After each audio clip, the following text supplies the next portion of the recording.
చర్మానికి దెబ్బ తగిలినప్పుడు గాయమైనప్పుడు అవి మానిపోయిన తర్వాత కూడా వాటి తాలూకు మచ్చలు మిగిలిపోవటం మనకు తెలిసిందే. ఆపరేషన్ తాలూకు గాయాల విషయంలో ఇది మనకు స్పష్టంగా తెలుస్తూ ఉంటుంది. అయితే కొన్ని సందర్భాల్లో కోతలు ఘాట్లు మానిపోతున్న దశలో ఆ భాగంలోని కణజాలం అంతా గట్టిగా కొయ్యకండలాగా మారి చర్మంపై ఉబ్బెత్తుగా కనిపిస్తూ ఉంటుంది. ఈ రకమైన కణజాలాన్ని కీలాయిడ్స్ గా పిలుస్తారు. వీటితో ఎలాంటి ప్రమాదం ఉండదు, కానీ చూడటానికి మాత్రం ఎబ్బెట్టుగా కనిపిస్తూ ఉంటుంది.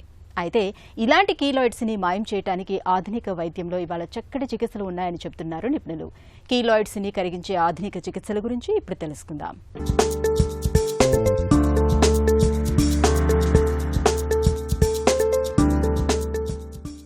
మన చర్మం సిల్క్ వస్త్రం లాంటిది. సిల్క్ వస్త్రంపై చిన్న చిరుగు పడ్డా అది మొత్తం వస్త్రం స్వరూపాన్ని ఎలా మార్చేస్తుందో అచ్చంగా అలాగే చర్మంపై పడే ఘాట్లు, వాటి తాలూకు అవశేషాలు చర్మం స్వరూపాన్ని పూర్తిగా మార్చేస్తుంటాయి. కీలాయిడ్స్ అలాంటివే. చిన్న చిన్న కోతల వల్ల, కాలిన గాయాల వల్ల, ప్రమాదాల వల్ల, మొటిమల వల్ల, మరే ఇతర కారణాల వల్ల చర్మానికి గాయాలు కావటం, ఆపై మచ్చలుగా మిగిలిపోవటం సహజమే. నిజానికి మచ్చలు ఏర్పడటం అంటేనే గాయం తాలూకు తీవ్రత తగ్గిపోతూ పూర్తిగా మానిపోవటం అనే ప్రక్రియగా చెప్పుకోవాలి. అయితే కొంతమందిలో చర్మానికి అయిన గాయం మానిపోయే క్రమంలో కొన్ని సందర్భాల్లో ఆ గాయమైన భాగంలో ఏర్పడే ఫైబ్రస్ కణజాలం చుట్టుపక్కల కణాలకు కూడా సోకుతుంటుంది. ఇలాంటప్పుడు అసలు గాయం కంటే ఇలా బయటకు విస్తరించిన ఫైబ్రస్ కణజాలమే పెద్దగా కనిపిస్తూ ఉంటుంది. అంటే అసలు గాయం కంటే ఈ కీలాయిడ్ కణజాలమే పెద్దగా కనిపిస్తూ చూడటానికి ఎబ్బెట్టుగా ఉంటుంది. ఈ కీలాయిడ్ అనేది ఎక్సెస్ అంటే ఎందుకు వస్తుంది అని అంటే కనుక, సపోజ్ ఏదైనా సరే దెబ్బ తగిలినప్పుడు కానీ ఇంకేదైనా ఫర్ అదర్ సర్జరీ చేసినా కానీ ఏమవుతుందంటే ఆ ఏరియా హీల్ అయ్యేటప్పుడు నార్మల్గా కొంచెం బేసిక్ స్కిన్, దాని కింద ఉండే కనెక్టివ్ టిష్యూను, దాన్ని ఎక్కువగా డర్మిస్ అంటాం అనమాట. That is the one which holds our ఇదన్నమాట, ఆ ప్రాపర్టీని. సో అది దాని కింద ఉండే ఫ్యాట్ కానీ అండ్ ఇంకా మిగతా సబ్స్టెన్సెస్ కూడా ఉంటాయి, స్ట్రక్చర్స్ కూడా.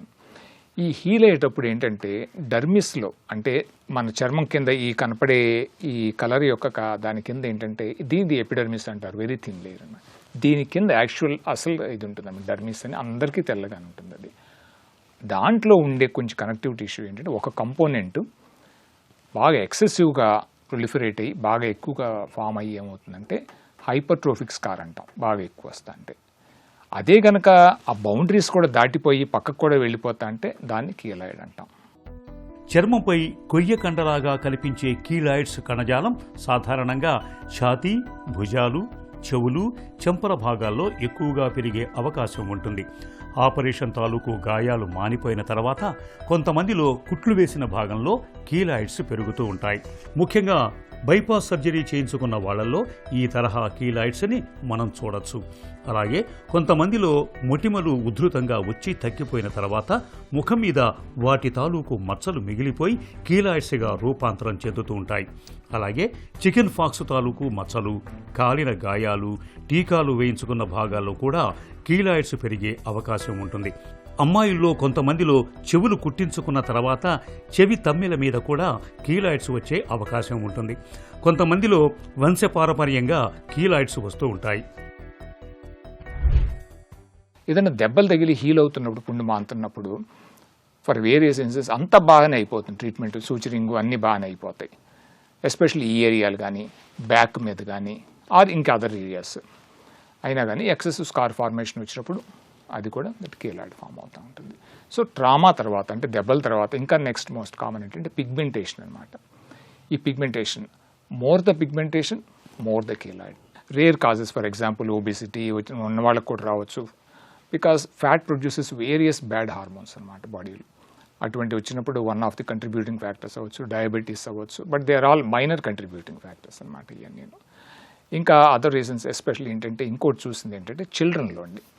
ఈ చిల్డ్రన్లో ఎస్పెషల్లీ అరౌండ్ 6 to 10 years మధ్యలో ఆర్ 12 years మధ్యలో ఏమవుతుందంటే యూజువల్లీ ఏంటంటే ఏదైనా సర్జరీ అవాయిడ్ చేయగలిగేదైతే కనుక తప్పకుండా వీ అవాయిడ్ దెమ్ అనమాట. ద రీజన్ ఏంటంటే ఆ ఏరియా ఆ టైముల పీరియడ్లో స్కార్ ఫార్మేషన్ హైయెస్ట్ అని బాగా రీసెర్చ్ చేస్తానమాట. కీలాయిడ్ల పరిమాణాన్ని బట్టి దాని చికిత్స ఆధారపడి ఉంటుంది. కీలాయిడ్స్ తీవ్రతను గణనీయంగా తగ్గించడానికి ప్రస్తుతం క్రీములు, ఆయింట్మెంట్లు, జెల్స్, స్టెరాయిడ్ ఇంజెక్షన్లు, కెమికల్ పీల్స్, ఫిల్లర్లు, ఇలా అనేక చికిత్సలున్నాయి. ఇవి కాకుండా ప్లాస్టిక్ సర్జన్లు కొన్ని రకాల సర్జరీలు చేసి కూడా కీలాయిడ్ కణజాలాన్ని తగ్గిస్తూ ఉంటారు. లేజర్ చికిత్స వల్ల కూడా కీలాయిడ్స్ని ఓ మేరకు తగ్గించవచ్చు. అయితే 100% కీలాయిడ్స్ని మాయం చేయటం మాత్రం అసాధ్యం. కాబట్టి కీలాయిడ్స్ని పూర్తిగా తొలగించుకోవచ్చునని అత్యాశను పేషెంట్లు పెట్టుకోకపోవటం, డాక్టర్లు కల్పించకపోవటం మంచిదని ప్లాస్టిక్ సర్జన్లు చెబుతూ ఉంటారు. కీలాయిడ్ కెనాట్ బి క్యూర్డ్ అండి.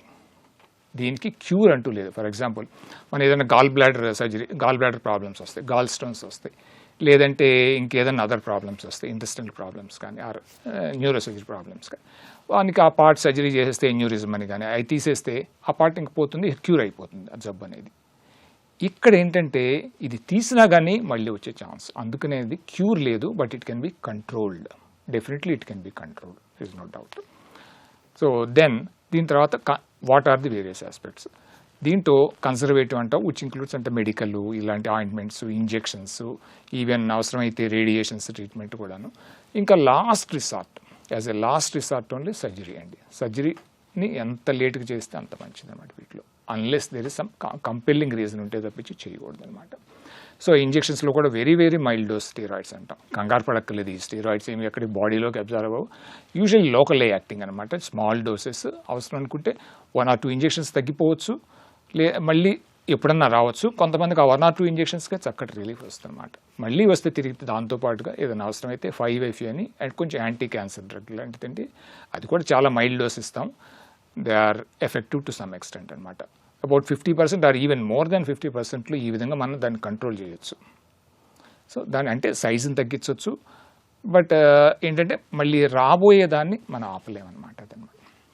సో నెక్స్ట్ రికరెంట్గా వస్తుంది, ఇన్ఫెక్టివ్గా ఉంది, చాలా ప్రాబ్లమ్స్ వస్తున్నాయి అని అంటే కనుక then as a last resort surgery చేస్తాం. సర్జరీలో ఏంటంటే ఆ పార్ట్ తీసేస్తాం, ఆ ఏరియాని మళ్ళీ రీకన్స్ట్రక్ట్ చేస్తాం. ఏదైనా చిన్న కండ కానీ ఏదైనా ఇలాంటి పెట్టి కానీ అలాంటి కొన్ని మెజర్స్ ఉంటాయి.